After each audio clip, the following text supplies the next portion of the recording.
Sometimes it's just come so naturally to us. We don't even know that we're, perhaps a good way of putting this is we're cursing our future. You can bless your future or curse your future. So watch what you say. I think I love where you say we need to send out. Well, you see, I feel that in that instance, God was declaring I am everything because I am presently. Mine is the other interpretation of it. It is what comes after the word, I am. I think you're calling into your life. That's something of our message, that you don't know what you know, God's vision for your life is greater than yours. And that is what I have witnessed. I mean, I never had a dream 13 years ago that I would be sitting here with you or we would be at the arena where I used to go watch the Rockets play. And so Joel Osteen received $4.4 million in COVID loans intended for small businesses while residing in a $10.5 million house. His church only allocates 1% for charity. He teaches God wants you rich, but sells tickets to listen to him for $15. His television show is viewed by millions, but he says nothing about sin or Jesus. We're ordinary people. It's merely speaking about having a blessed life, being a blessing to other individuals, being joyful, possessing good relationships. When critics labeled him as fake, he purchased another house for $3 million. With plummeting attendance and growing criticism, Osteen's smile of perfection can't mask the spreading cracks. If this kind of story touches your heart, if you're someone who cares about truth, responsibility, and speaking up for the voiceless, please like this video, subscribe to our channel Spark Science, and share it with someone who should hear it. Let's get started. Born on March 5, 1963, in Houston, Texas, Joel Osteen was one of 6 children in a household centered on church, God, and family. His dad, John Osteen, had already broken away from the Southern Baptist tradition by then and begun something different. It all started after a dramatic change in 1958 when Joel's sister Lisa was born disabled. That was it. John and his wife Dodie became involved in faith healing and they became charismatic Christians. Only a year later in 1959, they started Lakewood Church in a dilapidated feed store. It seated only 234 people, but something mighty was taking off. By the late 1970s, that little space had become a burgeoning church with more than 5,000 members. Joel grew up observing all this. While his brothers were either evangelizing or ministering, Joel was quiet. He didn't seek the spotlight. He liked serving in the background. In 1981, he graduated from high school at Humble High. Then he attended Oral Roberts University to major in radio and TV. But after a little over a year, he quit. He didn't need a degree. He wanted to create something with his dad. Joel, only 19 years old, made a very big decision. In 1982, he dropped out of college and returned to Houston to assist in the TV ministry of the church. He began the television ministry that year. He began small, 1 local network and 1 national cable station. For 17 years, Joel remained behind the camera. He produced, cut, directed, and even kept an eye on what his dad wore each Sunday. He ensured each broadcast was perfect. He wanted Lakewood to be as polished as any Hollywood program. While others spoke, Joel kept pushing buttons, flipping switches, and cutting film. He received no training as a preacher, and no theological degree. But he was learning everything. Editing scores of his father's sermons taught him more than any school could. Despite this, he still wouldn't get on stage. His father would encourage him to preach, and Joel would reply, "No. You're the preacher," he said to him. "I'll make you look good on TV." Then everything changed in January 1999. On the 17th, Joel agreed. He preached his first sermon. 6 days after, his dad suddenly died of a heart attack. Joel's inaugural sermon became the last sermon his dad would ever hear. Without warning, Joel was thrust into the position of preaching to 6,000 church members. He didn't want it. He didn't feel prepared. He hadn't preached before.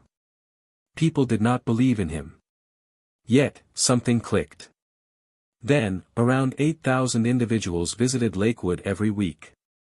Big for Houston, but not for the country. 5 years later, all of that changed.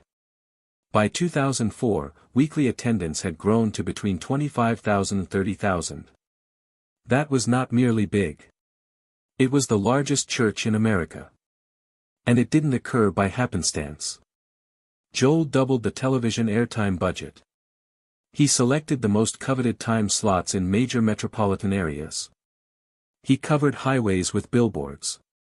But above all, his sermons were different. They were plain, inspiring, full of promise. People listened and they remained. The crowds became so large that Lakewood's 8,000-seat building just wasn't sufficient. Joel started speaking of something which sounded like the impossible. He stated that one day they would be preaching to 100,000 people each weekend. Many people laughed. But then there was the boldest move yet. In 2003, Lakewood made a deal with the city of Houston to lease the Compaq Center. It was the former home of the Houston Rockets. This was no humble church auditorium. It was a 16,000-seat sports arena. The lease alone cost $12 million for 30 years with the option of extending another 30 years at $22 million. But the jolt came from the cost of renovation. Lakewood invested almost $95 million to renovate the arena. That's about $158 million nowadays. It was built in 15 months. They opened up the arena and built 5 floors within it. Waterfalls, miles of new carpet, 200,000 square feet of space, broadcast studios, classrooms. Everything needed to be brand new. Folks couldn't believe it. A basketball stadium becoming a house of worship. It had never been attempted such a way. In 2010, Lakewood purchased the building for cash for $7.5 million. But the real change actually happened even sooner on July 16, 2005. That was opening day. The new Lakewood Church opened and all the seats were occupied. 16,000 individuals attended in person. Millions more saw on television. For most Houstonians, where they used to see NBA legends play was now a church with lights, music, and good vibes. And the crowd just kept expanding. Attendance weekly soon topped 40,000. Television broadcasts touched an estimated 10 million people in more than 100 nations. This was no longer a church. It was a movement, a media empire. And Joel Osteen was right in the middle of it. What set Joel apart was his message. He did not preach brimstone and fire. He did not emphasize sin or judgment. Rather, he spoke of hope, of dreams, of believing in yourself and trusting God's will. The critics referred to it as Christian light. But his followers did not care. They liked his smile and were strengthened by what he had to say. He informed people they weren't broken, that better days were ahead, and they listened to him. Early on, Joel understood the power of the media. Lakewood's TV broadcast reached 92% of American homes in a few short years. That's nearly every home in America. Approximately 10 million Americans listened each week and more than that watched from more than 100 nations on earth. By 2017, the media work of the church cost $25 million annually, but it was worth it. Lakewood opened a Sirius XM radio station. Joel began hosting Night of Hope events at stadiums. Wherever he went, tens of thousands attended. And it paid off because his message was simple, clear, and positive. When Joel Osteen published Your Best Life Now in October 2004, everybody didn't think much about it selling much. He was a first-time writer and a minister, not a public figure. Yet in only 3 months, the book had sold more than 500,000 copies. By May 2005, it had reached 1 million. That was remarkable in itself. But then it remained on the New York Times bestseller list for over 200 consecutive weeks, nearly 4 years. In all, it sold more than 4 million copies around the globe. It wasn't a Christian book anymore.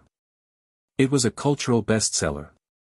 The combination of religion, inspiration, and plain hope resonated with church members to those who never opened a Bible. Joel's conversational style was easy to read. His concepts of living a better life seemed authentic. That book didn't only make him a household name. It revolutionized the way religious writers wrote and marketed books forever.